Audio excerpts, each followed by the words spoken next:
Park the car in Harvard Yard. Yep, that's our beloved Boston accent, right? But my question is, when will Hollywood get Boston accents right? Actually, that is the question we talked with our next guest, because that was the title of his column last Sunday. We have Boston film critic Ty Burr, who wrote a column on this very subject last Sunday. He joins us this morning to get more into these details. This is a fun one. This is fun. It is indeed. It's always fun. Yeah. Now, you're from Brookline. I am from Brookline. I grew up pretty much smack dab in the middle of Brookline. What happened to your accent? My parents didn't have one. I grew up next door to people who had the accent. It's genetic. You have it or you don't. And wherever I go, outside of the Boston area, people say, you don't sound like you're from Boston. And I'm supposed to do a little dance and do the accent for them. All right, so you mean we're the ones with the accent, not everybody else? Yeah. No. It's all them. All right, let's get into this very entertaining column last week that you had. You kind of pointed out that Hollywood still doesn't get it right. Well, actors have a really hard time getting this accent. It's really, really difficult. I've talked to actors who say that and the South African accent are the two hardest accents to get right. And you can always tell when an actor is trying, but not quite getting it. Okay, so we agree, and I'm going to cue this up because there was one movie, Good Will Hunting, yes. right? Wonderful movie. Wonderful movie, and great actor who's passed away, Robin Williams. Right.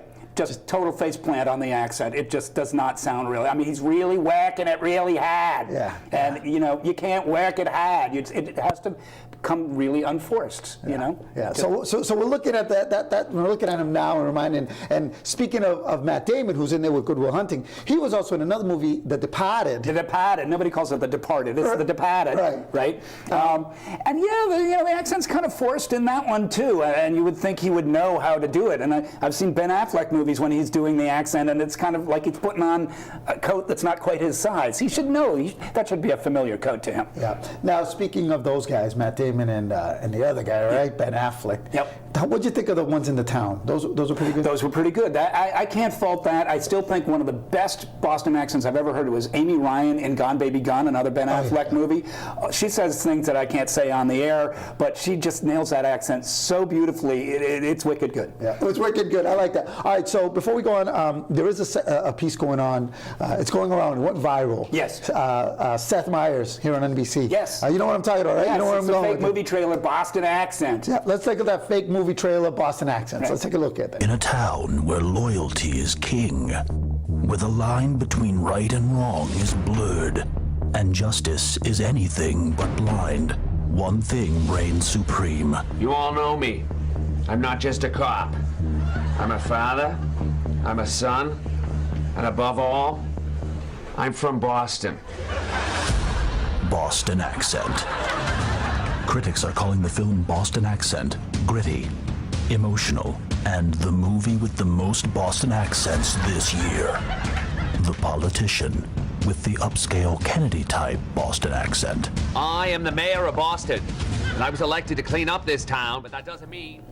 So apparently this is a big thing nationally, right? Yeah, well, there have been enough Boston movies over the years that it's now a thing. It's now a national thing, and you can make fun of it. And this didn't just go viral in New England. It went viral all around because it's a recognizable thing. One of the things I like in this, which you didn't see, is the one character who doesn't have the accent at all and is literally says, I'm off to park the car in Harvard Yard.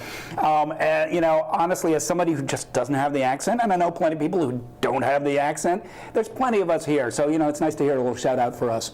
Now, speaking of shout out, you do give a good shout out for the finest hour. I guess that one. Yeah. That one got it right. That one got it right. You can tell the actors that kind of get it right, and the ones that don't quite come close. Casey Affleck is in it, and he's in another movie coming out later this year called Manchester by the Sea, and he really he lives it. He knows how to just put it out there so it feels like it's lived in the character, and you can always tell when an actor's putting it on. All right, so as a Bostonian, you know that my friends from Charlestown have a little different accent than maybe my friend from Medford. Right, that's what actors don't realize, is that it's not just a Boston accent, it's regional, it's town by town, it's block by block, it's neighborhood by neighborhood. But you can't tell, you can't describe it, but you can tell. Right, I can tell when somebody's from Medford as opposed to Brighton, but I wouldn't be able to say how or why, but you can, if you develop the ear, you can definitely hear it. All right, Ty, hey, listen, today you got a great column on deal-breaking movies. Yes, in today's Valentine's world. movies. Well, the movie that when you've been seeing somebody, a girlfriend, a boyfriend, and you're getting serious,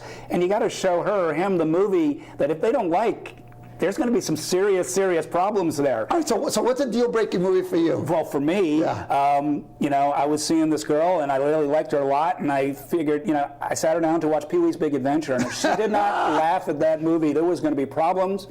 It's our 25th wedding anniversary in 2 months, so it worked out. Yeah. I guess mine would be Halloween. John Carpenter. Yes. The Warriors, cult movie, and then Grease. But what chick doesn't like Grease? Exactly. Right? Halloween, you're asking a lot, maybe, but Grease, you're home territory. All right, my friend. Thank you for stopping by. Ty Burr, Boston Globe. Awesome. All right, coming up next, creative ideas for today's Valentine's Day and beyond. All the details right here on Urban Update.